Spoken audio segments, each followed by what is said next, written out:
Profeta Jeremias,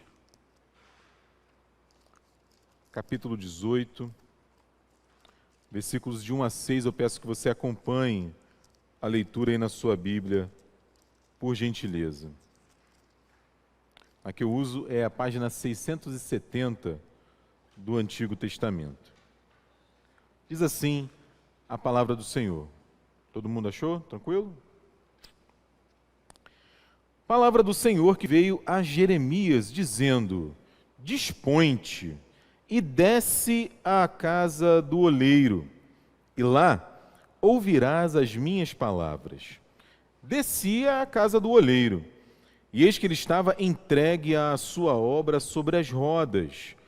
Como o vaso que o oleiro fazia de barro se lhe estragou na mão, tornou a fazer dele outro vaso, segundo bem lhe pareceu. Então veio a mim a palavra do Senhor: Não poderei eu fazer de vós como fez este oleiro, ó casa de Israel? Diz o Senhor: Eis que, como barro na mão do oleiro, assim sois vós na minha mão, ó casa de Israel. Vamos orar? Pai, fala ao nosso coração através da Tua palavra. Ajuda-nos a entender essa imagem poderosa do oleiro trabalhando no barro e a perceber, Pai, como o Senhor quer trabalhar nas nossas vidas também. Fala conosco, é como nós oramos agradecidos, em nome de Jesus. Amém, Senhor. Eu quero fazer aqui uma confissão, quero começar aqui fazendo uma confissão. Gente, pensa numa pessoa ruim de trabalho manual. Pensa, uma pessoa ruim, né? Se identificou, Letícia? Né? Sou eu. Trabalho manual, eu sou uma negação. Né? Para trocar uma lâmpada é difícil. Trocar uma lâmpada, trocar uma tomada, a Bianca está sempre lá, ela sabia que ela já ia olhar meio torto assim, sempre demora, sempre eu fico, consertar o varal, o negócio do varal que sai, aquilo ali é um filme de terror, eu sou muito enrolado com aquilo, demora, um negócio que às vezes leva 15 minutos, 5 minutos, eu fico uma tarde, eu fico perturbando o Renan, né, que o Renan é bom, meu irmão, eu falo, estou esperando você vir, quando você vir, a gente conserta aqui tudo que tem que consertar. Diferente de outros irmãos, né? Aqui na igreja, por exemplo, tem o diácono Jorge, o diácono Tiago, o diácono Eduardo, o presbítero Fábio Aragão, o presbítero Célio, uma galera que é boa aí dos serviços manuais, né? Agora, o fato de eu ser ruim, péssimo, terrível, né? Não quer dizer que eu não possa admirar. Não quer dizer que eu não possa admirar. E eu admiro, de fato, como é que Deus abençoa as pessoas com dons, com talentos, com capacidades para trabalhar com os mais diversos materiais. A gente fica doido aqui na oficina. Toda terça-feira nós temos a oficina Esther Nascimento. As senhoras vêm até aqui para poder fazer os trabalhos mais diversos. É uma brincadeira entre nós aqui, não é, Sara? Que eu, o reverendo Miguel, o reverendo Cid, nós somos os supervisores. Do crochê, do tricô, das pinturas e tal, que nada, não entendemos nada, em absoluto, mas a gente gosta de tirar essa onda com elas, né? E a gente admira. Agora, tem uma galera que é muito interessante também e que eu gosto, que são aqueles que trabalham com as palavras. São os artesãos das palavras, vamos dizer assim.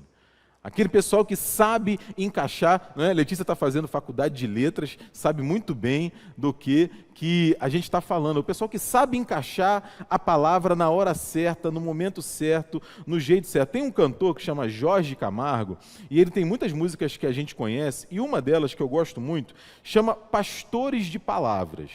E ele trabalha um pouco essa ideia do artesanato com a palavra. Eu não vou cantar, não vou fazer essa maldade com você, claro, né? Eu vou recitar, eu vou dizer. Ele diz assim, não é?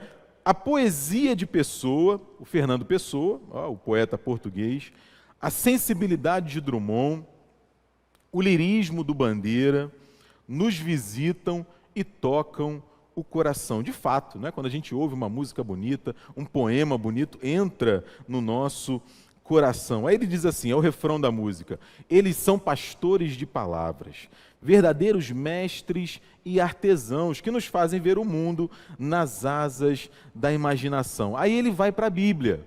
E aí na Bíblia ele fala assim: a erudição de Isaías, as colossais visões de Ezequiel, a paixão de Jeremias, os sonhos e os dons do Daniel.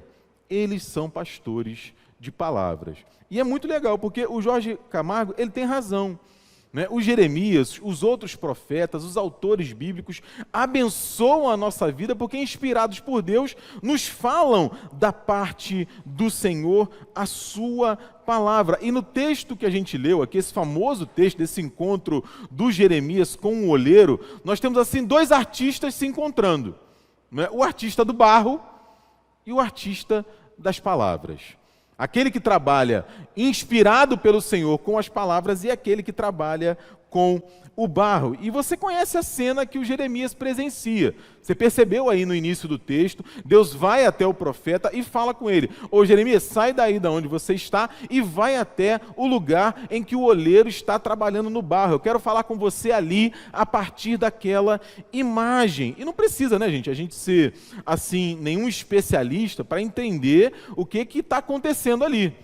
Tem o barro, tem a água, tem a roda e tem o oleiro trabalhando. O barro retirado ali do lugar apropriado, limpo, posto sobre a roda, recebe a água que na quantidade certa, na medida certa, do jeito certo, transforma aquela porção ali de barro, não é? Sem sentido, informe, em algo que faça sentido, que traga utilidade, que tenha beleza. E vamos combinar, né, gente? Quanto mais habilidoso o artista, melhor é a obra, melhor vai ser o resultado daquilo que vai ser produzido. E o que isso tem a ver comigo e com você?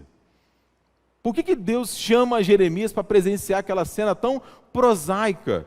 E desculpa, eu não sei em relação a você, certamente os mais jovens não devem ter essa lembrança, mas falou de barro, falou de roda, não é? Eu já vejo o Ghost. Né? Eu já vejo o Ghost, já vejo a Demi Moore, já vejo o Patrick Swayze, na minha cabeça já toca aquela música famosa, é impressionante, é automático aquela cena do Patrick Swayze com a Demi Moore trabalhando ali no Ghost do outro lado da vida, que digamos assim, não é um filme muito heterodoxo teologicamente, né, Larissa? A Larissa tá rindo ali, mas é um clássico, né? Se tornou um clássico e aquela cena é emblemática deles trabalhando ali no barro. O que isso tem a ver com a gente? Se você ler o restante do capítulo 18 do texto de Jeremias, você vai perceber o que está acontecendo ali, né? Deus está revelando para o Jeremias o que ele quer fazer no povo de Israel. Deus está falando para o Jeremias, para o profeta, o que ele quer fazer no povo dele. E claro, o que ele quer fazer comigo e com você hoje também. Você percebeu aí o versículo 6? O Jeremias faz uma indagação, Deus faz uma indagação para o Jeremias. Jeremias, será que eu não posso fazer com o meu povo o que esse oleiro está fazendo com esse barro? Será que eu não tenho poder para isso? Será que eu não tenho capacidade para isso? E a gente precisa entender qual é o contexto, o que está acontecendo, por que Deus está falando isso. O Jeremias ele vive mais ou menos ali uns 600 anos antes de Jesus, e era uma época difícil para o povo de Israel. No geral, o povo havia incorrido assim de forma absurda na idolatria, abandonando a Deus, adorando outros deuses, tendo outros tipos de culto, caído na corrupção, fosse ela de ordem política, fosse ela de ordem religiosa. Você sabe que na Bíblia tem um livro que chama Lamentações de Jeremias. E Jeremias lamenta exatamente o estado deteriorado da relação do povo com Deus, inclusive a queda para o império da Babilônia. O Jeremias ele é traído por outros sacerdotes, ou seja, supostos homens de Deus que na verdade não eram homens de Deus, estavam caindo na idolatria, na corrupção e, como consequência da idolatria e da corrupção, na imoralidade. Dá uma olhada, não é, lá no livro de Jeremias, que você vai ver isso do início ao fim. Então, assim, não é sem motivo que Deus traz essa mensagem. É uma mensagem de restauração. É uma mensagem de perdão, uma mensagem de recomeço, apesar do povo, apesar do pecado do povo, apesar da maldade do povo. É exatamente essa a ideia da imagem do oleiro. Assim como o oleiro podia recomeçar a sua obra, Deus, apesar de mim, apesar de você, pode recomeçar a nossa história. E aqui eu quero começar a fazer algumas aplicações para a minha vida e para a sua. A primeira, mais rápida, depois uma um pouco mais extensa, é pensar. Gente, você já pensou nisso? Deus trabalhando na minha vida e na sua. Porque a gente sabe assim, né? Não, o Espírito Santo habita em nós, o Espírito Santo nos conduz, nos orienta, mas não é só isso. O Espírito Santo está dentro de nós, ele age em nós. Agora, essa imagem do Deus Todo-Poderoso, Criador do Universo, ocupado comigo e com você, é extraordinário. E não é uma imagem inédita na Bíblia. Isso já aconteceu antes. E é uma imagem famosa. Você vai se lembrar. No texto do Gênesis, o que Deus diz? Também disse Deus, façamos o homem à nossa imagem, conforme a nossa semelhança. E aí a palavra de Deus diz que ele toma do barro para fazer a mim e para fazer você, na figura do nosso pai Adão. Então, assim, do pó da terra, Deus cria o ser humano, ele se ocupa comigo e com você. E aí tem uma imagem fantástica nesse texto de Jeremias, porque Jeremias está observando o trabalho do oleiro, e o oleiro, certamente ali com toda a sua atenção e seu cuidado, mas algo acontece. O que acontece? O vaso quebra. O vaso se parte na mão do oleiro. E essa é uma imagem interessante. Como eu disse, eu não entendo de nada disso. Então fui estudar um pouquinho, fui pesquisar um pouquinho. Isso acontece. Por que nas mãos, mesmo nas mãos do mais habilidoso oleiro, o vaso pode se quebrar, pode se perder e ter que recomeçar o trabalho? Por causa da impureza do barro. A impureza do barro, mesmo depois de escolhido, limpo, tratado, o barro ainda carrega algumas impurezas suas ali, naturais, que pode ser uma pedrinha pequena, uma raiz, simplesmente uma parte que não foi amolecida o suficiente, ou seja, por analogia, nós percebemos a força que o pecado tem nas nossas vidas. Como que o pecado entra na nossa história, e mesmo com a gente conhecendo a Deus, conhecendo a palavra de Deus, mesmo com o poder de Deus agindo em nós, ainda assim, eventualmente, carregamos algumas impurezas. E aí a gente precisa fazer algumas perguntas. Por exemplo, será que a gente tem percebido impurezas nas nossas vidas que devem ser tratadas diante de Deus? Que devem ser retiradas pelo poder de Deus, que de alguma maneira tem atrapalhado o moldar de Deus na nossa vida? Porque, como a gente tem falado, e o texto mostra isso, Deus está trabalhando em nós. É o próprio Senhor Jesus quem fala isso. O meu Pai trabalha até agora e eu trabalho também. E eu trabalho também. Precisamos pensar nisso. Mas não apenas nessa imagem de Deus trabalhando em nós e nas impurezas que nós ainda carregamos, mas tem uma outra imagem que, para mim, é espetacular. Para mim é espetacular. Você reparou que o vaso se quebrou na mão do oleiro, não foi? O oleiro jogou o barro fora? Não, quebrou, não serve mais. Vou desprezar e começar de novo. Não. E aí eu faço uma pergunta aqui especial para as mulheres. né? Porque eu convivo com algumas, né? Principalmente a minha esposa e a minha sogra, e eu não vou falar que são elas que fazem isso, porque isso seria uma inverdade, viu, presbítero? Mas elas fazem, segredo, só entre nós, né? Tem a relação, viu, Letícia? Daqui a pouco você vai ficar noiva, casar, mas de repente você já vê isso com a sua mãe, com a sua avó também. A relação da mulher com a louça é um negócio espetacular. Né? É um mistério profundo, Ilse. Não sei se com você é assim também. A minha sogra, ela tem louça do casamento dela de 200 anos atrás. Não é de 200 anos atrás. Que ela não usa. Não usa. Aí a gente pergunta, dona Ana, por quê?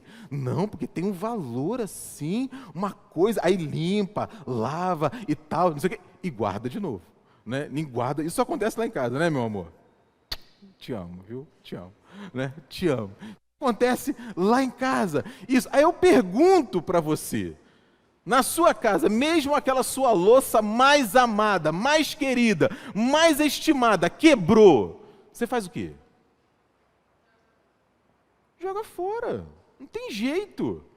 Né? Outro dia até ouvi dizer que tem uma técnica japonesa que cola com ouro e tal, mas desculpa, a gente ainda não chegou nesse nível aqui. Né? Quebrou aquela taça, quebrou aquele copo, quebrou aquele vaso, joga fora. Esse é o normal, esse é o comum. Por isso a imagem chama tanta atenção. Porque mesmo o vaso tendo se quebrado na mão do oleiro, ele não joga o vaso fora, pelo contrário. O texto fala que ele torna a fazer dele, daquele mesmo barro, um outro vaso. Repare no texto o detalhe. Segundo bem lhe pareceu. De acordo com a vontade dele. Do jeito que ele pensa, do jeito que ele imagina, do jeito que ele planeja. Eu gosto muito de uma paráfrase bíblica que chama A Mensagem. Lá nessa paráfrase, o tradutor traz para a gente a seguinte ideia. Ele diz assim, do versículo 2, sempre que um pote de barro em que estava trabalhando não saía ao gosto dele,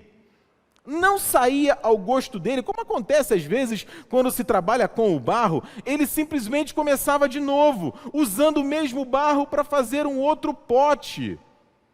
Por quê? Porque ele não desiste. E ele refaz a nossa vida de acordo com a vontade dele. De acordo com a vontade dele. Por isso, eu quero pensar em algumas posturas, digamos assim, que eu e você precisamos buscar em Deus a partir desse texto. Porque pensa comigo, meu irmão e minha irmã, se Deus está trabalhando em nós, e Ele está trabalhando em nós, e a gente pode combinar que Deus é o oleiro dos oleiros. Não é? Existe um oleiro mais habilidoso do que Ele? Certamente não. Se esse trabalho tem a ver diretamente com aquilo que Jesus Cristo fez por nós, com a ação do Espírito Santo nas nossas vidas, ora, então eu e você precisamos cultivar algumas posturas diante de Deus. E são três posturas, né? Três posturas. A postura do descanso, a postura da expectativa e a postura da submissão. A postura do descanso, da expectativa e da submissão. Claro, né? Em primeiro lugar, descanso. Descanso em Deus. Descanso na confiança daquilo que Ele está fazendo por nós. Crendo que Ele sabe o que está fazendo. Porque eu e você não somos moldados por qualquer um. Nós estamos sendo moldados pelo próprio Deus. É Ele quem está trabalhando em mim e em você. E, gente, tem tanto texto e tanta história bíblica sobre isso que a gente não ia embora daqui se eu fosse falar sobre todos os textos. Eu separei alguns. Então, por exemplo, o apóstolo Paulo, escrevendo aos Filipenses, ele fala: eu estou plenamente certo de que aquele que começou a boa obra em vós há de completá-la até o dia de Cristo Jesus. Não tenho dúvida. Não é assim, talvez, se der, depende, tal, não. Eu e você somos assim. Talvez, se der, depende. Deus não. O apóstolo Paulo fala com convicção: eu estou plenamente certo. O autor de Provérbios fala assim: a vereda do justo A caminhada do justo, a estrada do justo é como a luz da aurora, que vai brilhando mais e mais até ser dia perfeito. Quando está nublado, meu irmão, o sol deixou de brilhar? O sol não deixou de brilhar. Eu não estou vendo, está nublado, mas o sol está lá. Não há dúvidas dessa progressão, não há dúvidas em relação a desse crescimento. E aí eu gosto muito de um texto do próprio Jeremias nesse sentido. Jeremias capítulo 29, versículo 11. Porque eu ouvi isso esses dias de um médico e eu achei muito interessante. Né? A gente precisa desconfiar dos nossos pensamentos. A gente precisa desconfiar dos nossos pensamentos. Porque eu vou fazer uma pergunta para você. Né? Pode ser que, eu estou falando aqui em tese, geral. Pode ser que em relação a algum pensamento você esteja errado? Pode ser? Ou não? Você está sempre certo? Eu estou sempre certo? Pode ser que eventualmente a gente esteja errado. Então assim, se eu penso alguma coisa, se eu tenho alguma ideia, se eu tenho alguma convicção, eu preciso cultivar essa humildade. De falar assim, peraí, eu sei disso até agora. Mas tem alguém que pensa perfeitamente a meu respeito. Aí o Jeremias fala assim, Jeremias 29, 11. Eu é que sei que pensamentos tenho a vosso respeito. Eu é que sei que pensamentos que tenho a vosso respeito. Pensamentos de paz e não de mal, para vos dar o fim que desejais. É tipo assim, gente, né? Eu gosto muito de filme, né? E a gente fica, o filme está caminhando, está se desenrolando, principalmente o filme bom, a gente fica naquela expectativa, como é que vai terminar? Como é que ele vai se virar e sair dessa? A gente fica pensando no herói, né? Como é que o herói vai se virar e vai sair desse problema? Gente, Deus já viu o final do filme da nossa vida. E eu quero dar um spoiler para você aqui. O final da nossa vida é com Ele. O final da nossa vida é com Ele. Então assim, a gente avança para o final da história, está escrito que o final da nossa vida é com Ele para a eternidade. O que a gente precisa é da força dEle em nós para a gente passar pela nossa história que a gente ainda não conhece, mas que Ele conhece. Por isso, essa postura do descanso. Descansar nele, confiar que Ele sabe o que Ele está fazendo, porque Ele é o oleiro por excelência. Por isso, se a decepção, se a frustração tem me desanimado de alguma maneira, e o meu pensamento sobre a vida, o meu olhar sobre a vida tem sido um olhar desanimado, frustrado, eu não posso esquecer o que Ele já fez por mim. Ele já morreu em meu lugar para me dar esse fim que Ele planejou. Ele já ressuscitou, Ele já enviou o Seu Espírito que habita em mim, que habita em você. Hoje nós vamos viver uma vez mais essa cena, essa história que não apenas traz à nossa memória o que Ele já fez por nós, mas nos abençoa e nos fortalece espiritualmente. Eu posso descansar. Veja o que Jesus diz nesse sentido. E por isso eu posso descansar. Em verdade, em verdade, vos digo que aquele que crê em mim fará também as obras que eu faço, e outras maiores fará, porque eu vou para junto do Pai. Deus, Ele quer agir na minha vida e na sua vida. Ele já tem agido nas nossas vidas. Então nós podemos descansar nele. Mas não apenas isso. Uma primeira postura é uma postura de descanso, de confiança. Né? Uma segunda postura é uma postura de expectativa. De expectativa. Não é? Claro, né? Porque a gente precisa nutrir expectativa, precisa nutrir esperança. Não é? Quando a gente diz que alguém está desesperado, é uma palavra muito forte. Não é? Porque, essencialmente, desesperar é o quê? Perder a esperança. Então, assim, se Deus tem um para cada um de nós, se Ele é o oleiro por excelência, podemos esperar nele. E aqui vale uma advertência, claro que vale uma advertência, não é? Vale no mínimo um aviso, não é? Essa expectativa envolve processos, envolve momentos difíceis, muitas vezes dolorosos. Mas são esses processos, são esses eventos na nossa vida que nos tornam quem nós somos hoje. Quando você olha para a sua história, tudo aquilo que você viveu de bom ou de ruim, e todos nós vivemos, nos tornou quem nós somos hoje. Nos tornou quem nós somos hoje. Né? O vaso quebrou, não quebrou? O vaso quebrou, uma coisa ruim, teve que recomeçar, mas recomeçou. Eu sempre trago essa imagem comigo, como eu falei, gosto muito de filme de época, filme de ação, mas é muito comum nos filmes medievais, nos filmes de época, a imagem do ferreiro construindo espadas, já viu? Né? E é muito interessante, né? Como é que o ferreiro faz a espada? Ele pega ali aquela porção de aço, né, Lucas? Né? Aí faz um carinho, né? Não, ele faz assim, você é tão bonito, né? Você brilha tanto, você não quer virar uma espada bonita, não? Ele vai conversando, não é assim, Sara? Ele vai conversando com a... Porque, gente, tem que ser só no diálogo, é só no diálogo que as coisas funcionam. Né? Tem que só conversar, né? Vira aquela espada bonita. Aí ele vai falando. Aí ele fala tanto que um dia aquele pedaço de aço... É assim que acontece? Como que acontece? Geralmente o cara tem uma marreta desse tamanho, né? Desse tamanho, tem um forno gigante, ele bota o aço lá dentro e com o calor e com as pancadas, aquele pedaço completamente inútil, né? Só para dar na cabeça de alguém que serve, né? Vira aquela espada espetacular. Aquilo é um processo de transformação, não é? Um processo difícil, um processo complicado. Na nossa vida não é muito diferente. Pensa nos processos que você já passou. E eu vou contar um segredo aqui para você. Na verdade não é um segredo, né?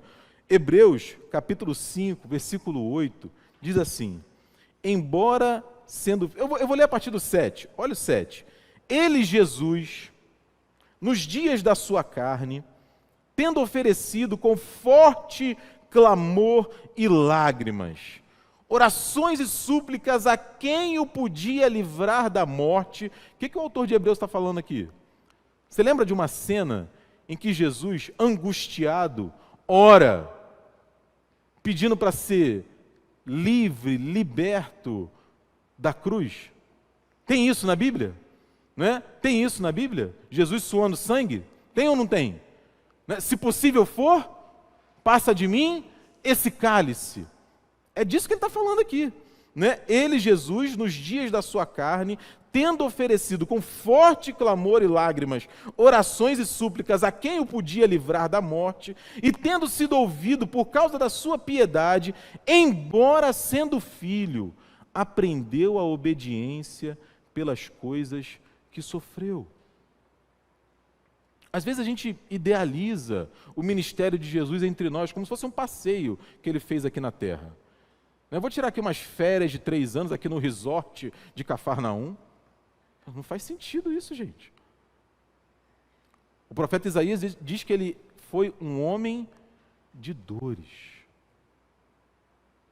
Um homem de dores. Agora, ele nutria expectativa pelo seu ministério. É claro, não é? É claro, o profeta Isaías fala isso. Ele verá o fruto do penoso trabalho da sua alma e ficará satisfeito. Porque ele nutria expectativas a respeito da sua obra salvadora, a respeito daquilo que ele estava fazendo, do que o Pai estava fazendo, do que o Espírito estava fazendo comigo e com você. Precisa ser assim também. Por isso, nós precisamos crer que Deus está trabalhando em nós. Deus está atuando na nossa vida. Você sabe, você tem ideia do que Deus pode fazer através de você? Nós não temos ideia. Quando a gente se coloca diante de Deus e fala: Senhor, que não seja feita a minha vontade na minha vida, mas a Tua vontade. Senhor, ilumina a minha mente, o meu coração, me dá uma boa palavra. Senhor, me dá habilidade, me capacita na tua casa, na minha casa, no meu trabalho, com os meus amigos, com a minha família. Nós não temos ideia do que Deus pode fazer. Porque é isso que a gente vê na Bíblia, o tempo todo. Deus usando gente quebrada, traumatizada, maltratada, humilhada, como eu e você, para fazer coisas extraordinárias. Ou Abraão era um cara perfeito, nunca errou. Não, mas o Paulo era show de bola. A Raabe era perfeita, não era perfeita? Não, está cheio de gente perfeita na Bíblia. Gente, só tem uma pessoa perfeita na Bíblia. É Jesus. É Jesus. Por isso eu preciso crer que Deus vai agir em mim e através de mim. O processo, como eu falei, pode ser doloroso, trabalhando no meu ego, no seu ego, amolecendo o nosso coração, tratando a nossa arrogância, a nossa preguiça, a nossa inveja, mas vale a pena. Sabe qual o problema? Eu estava pensando nisso, fazendo a nossa reflexão aqui nessa noite. Às vezes a gente se preocupa mais com o final e menos com o processo. A gente quer ver o resultado. A gente quer ver o resultado, a gente quer pegar o prêmio. E aí eu ouvi um pastor falar isso uma vez, eu achei muito interessante. O Ed René Kivitz, pastor batista ali em São Paulo. Ele disse o seguinte: para mim e para você, o que importa é aprofundar as raízes. Falando da nossa relação com Deus, o que eu e você precisamos fazer é aprofundar as raízes. É aprofundar o nosso relacionamento com Deus. O tamanho da árvore depende de Deus, não depende da gente. O que nos cabe, e sobre isso nós temos algum controle, porque eu decido se eu vou ler a Bíblia ou não, eu decido se eu vou orar ou não, eu decido se eu quero ter comunhão com a igreja ou não, e sobre isso eu tenho algum controle. Mas o que Deus vai fazer a partir disso, eu não tenho controle.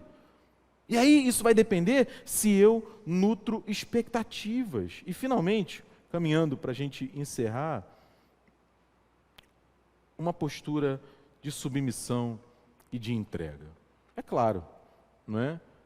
Porque se eu tenho descansado em Deus, confiado em Deus, se eu tenho expectativa do que Ele vai fazer, eu preciso me submeter à vontade dEle. E aí pega um pouco para a gente, não é? Porque a gente tem um negócio brabo, que eu falei agora há pouco, né? Que é um tal de ego. Ego. É difícil. Só que esse texto é muito legal também nesse sentido. Porque, gente, quem é o oleiro? Sou eu o oleiro? Imagina o barro falando para o oleiro: vem cá, por que você está me fazendo assim? Eu não quero ser aquele vaso pequenininho, eu quero ser aquele vaso grande, bonito, que fica na porta da casa.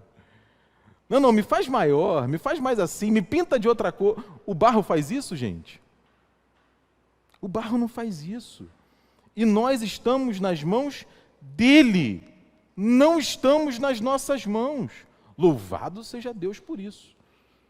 Não é? Porque eu na minha mão, difícil. O texto fala que ele trabalha segundo bem lhe parece. Aliás, teve alguém, se não me falha a memória agora, que ensinou a gente a orar mais ou menos assim, não foi? Né? Seja feita sempre a minha vontade. Não foi isso que ele falou, mais ou menos?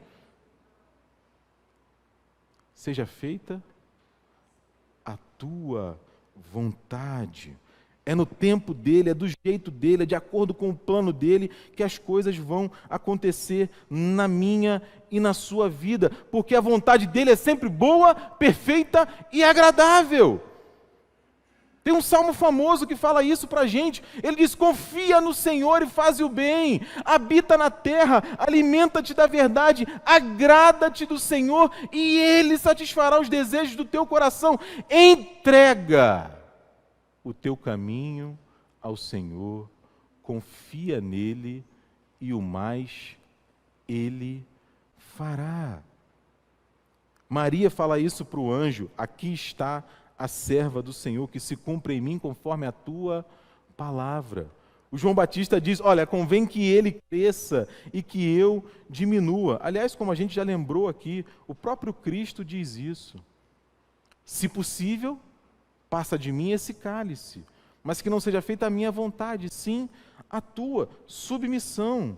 Porque, veja, meus irmãos, Deus concede a cada um de nós, eu não tenho dúvidas disso e a Bíblia reafirma isso, dons e talentos extraordinários, capacidades que encantam a gente. Tem gente que é muito boa com número, tem gente que é muito boa com trabalho manual, tem gente que é muito boa com isso, com aquilo, e louvado seja Deus por isso. E através do Jeremias, nós vemos essa imagem que há mais de 2.600 anos abençoa a nossa vida, de Deus trabalhando em nós. E o chamado permanece ainda hoje. Nós cremos naquilo que Deus está fazendo e que Ele sabe o que está fazendo. Nós cremos que mesmo quebrados podemos ser refeitos pelo Senhor, que Ele sabe como tratar as nossas impurezas, Ele sabe como tratar o nosso pecado, porque o Filho dele já morreu na cruz por nós. O Filho dele já morreu na cruz por nós. Por isso será que nós temos cultivado essas posturas de quem confia e descansa, de quem nutre expectativa e esperança, de quem se coloca debaixo da vontade de Deus? Deus te abençoe, viu? E que a palavra dele fale mais ao seu coração. Amém?